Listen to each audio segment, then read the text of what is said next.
Since the apple breeding program began way back in 1888, the University of Minnesota has released nearly 30 varieties of apples. This morning, through the eyes and taste buds of U of M apple breeder David Bedford, we learned the heritage and flavors of Minnesota's homegrown local early season apple varieties. Here's our garden guy, Dale Kay. Good day, everyone. This morning we are at the University of Minnesota Landscape Arboretum Apple House just up the road from the Arboretum. You might not realize this, but the University of Minnesota has actually been breeding apples for over 100 years, might even be 110 in fact, and quite recently it's gone through a little bit of a renaissance. Of course, there's a whole bunch of hardworking people led by this man, David Bedford, that's taken kind of Minnesota and the apple thing to new heights. But this morning and of course Honeycrisp, but this morning we're going to talk a little bit about early season apples.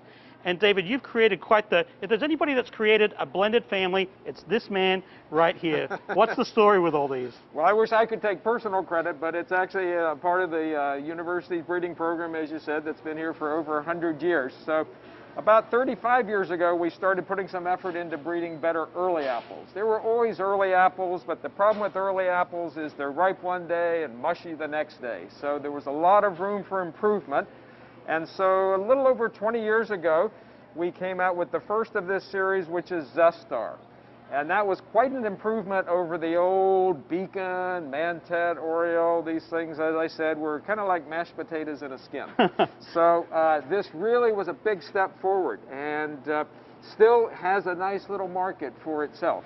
But shortly after that, well, 10, 15 years ago, then we came up with the next real breakthrough, and that was Sweet Tango. And Sweet Tango was a cross that we made between the Honeycrisp and the Zestar. Okay, Honeycrisp and Zestar make Sweet Tango. That's right, yeah. Okay. So we got some of the best characteristics of both. The little weakness of Zestar, it doesn't have that super crisp texture like the Honeycrisp does. Wonderful flavor. Well, in Sweet Tango, we got a little of both. We got that crispness and a wonderful sweet tart flavor.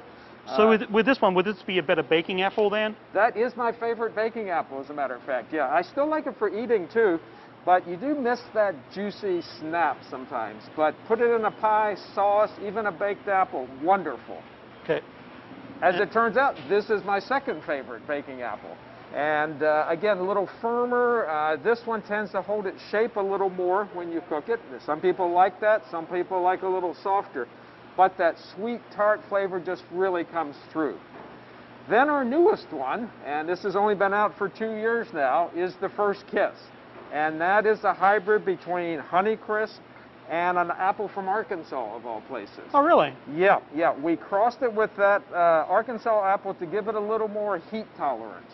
What First Kiss brings is that super crispness of Honeycrisp, but a tartness. It's a little bit more like a Haralson, has a little zing to it.